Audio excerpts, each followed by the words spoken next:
than you do through text or email or something like that.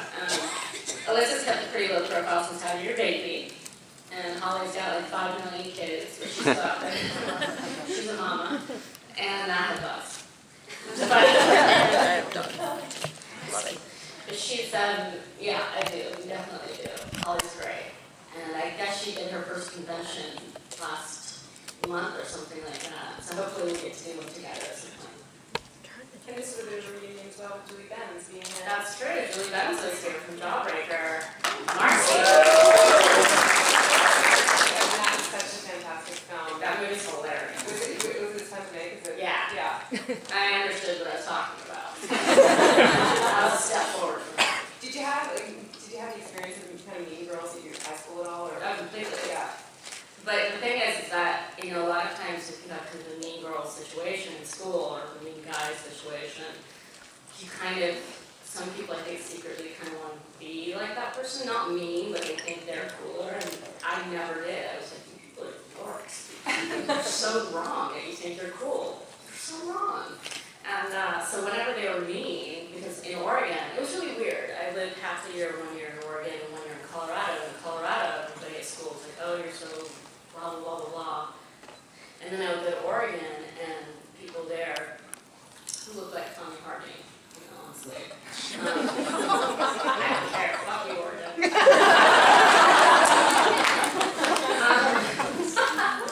I'll never be going there for tomatoes at me. They were like, you're the ugliest thing I've ever seen. You know, every day.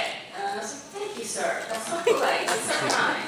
You're doing so well. You know, and that's basically how I would speak to them. And I just knew I had to, yeah, there was a lot of mean girls. So it was funny playing the one that was the mean girl. I had a lot of studying that I'd done of those people. So I knew how to play her very well. Yes. Is there someone that you're looking forward to in the future that you really want to work with, regardless of the genre? God, it'd be cool to be in Game of Thrones, wouldn't it?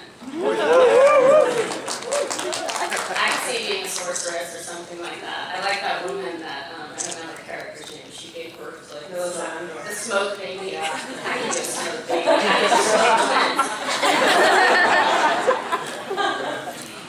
I mean, you have worked with some pretty amazing directors, and you talked about Quentin, like what he seems like.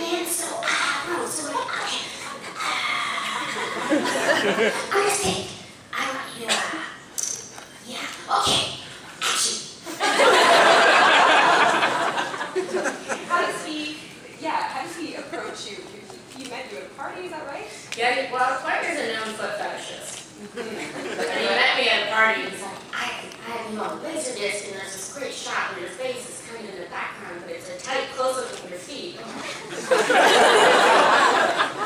Okay, and even in Death Proof, my name, Sydney Poitier, she's the girl that's in it, not her father's also named Sydney Poitier, but the girl Sydney is in it, and she has her feet up on the dashboard in the car, and my name in the credit comes over her feet. I can't escape feet.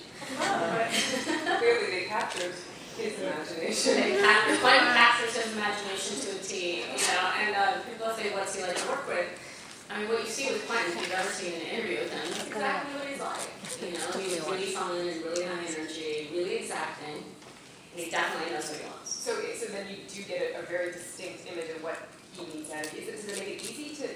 It does for me. I've noticed when some people don't quite understand what he wants. He has a very specific language, and if you understand his language and how to speak in his language, then you're pretty much just left to your own devices to do what you want to create. If you don't understand the rhythm, then you get kind of frustrated, which I can understand because, you know, the words are his babies. He loves words.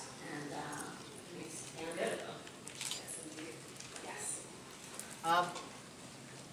Did you watch Charmed at all before being cast, and what was your reaction to the whole thing about, in some, being brought in at the same time as Shannon Doherty left? Well, you know, I had not seen Charmed before. I had done a 2-year run where I did about 8 movies in a row, and I was out of the country for most of it. And I was doing a movie in Romania, and Aaron Spelling, the producer, got patched through my hotel room. And I was like, ha ha ha, Aaron Spelling, ha ha ha. I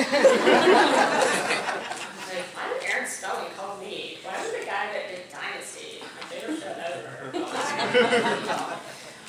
And then it turned out really to be him. And they flew me back to LA, and the thing that decided it for me actually was on the plane, they'll usually have like a selection, like 3 or 4 TV shows you can watch. And it had Charmed, and it had the pilot episode. And I watched that and I was like, this show's really good. And that's what decided it for me, was just that I don't know if I would have even done it on the plane ride back if I hadn't seen the pilot episode. So it just kind of, it was, and I'd never seen Charmed again on the flight other than that. I was rereading these interviews that you did when you first joined Charm, and you said one of the things that was holding you back was the stigma of going from being a movie actress and then being a television actress. So I was just wondering, obviously you stuck around a lot for a long time. What are your thoughts now on your career, or kind of the industry, or what did you learn from that? I think there's no division anymore between TV and movies. I think there used to be. And it used to be that when people would do advertising or jewelry campaign, they would only do it internationally and not in America, and that whole thing has changed.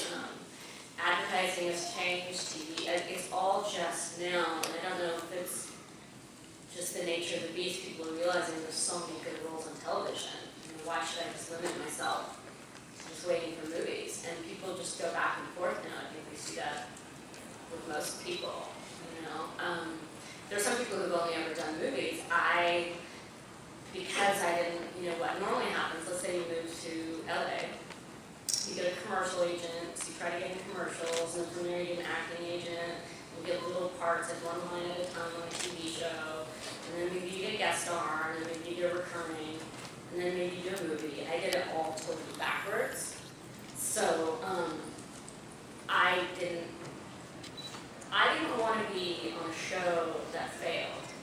Nobody does. But Charm was already a hit when I joined it, so I was like, sweet, that's a good idea, But I think honestly, there's just so much good television now. And, I've walked out of 2 movies recently, and I haven't turned off, the shows that I watch, I don't turn those off. So I think in some ways it's actually a better medium right now. And certainly for women.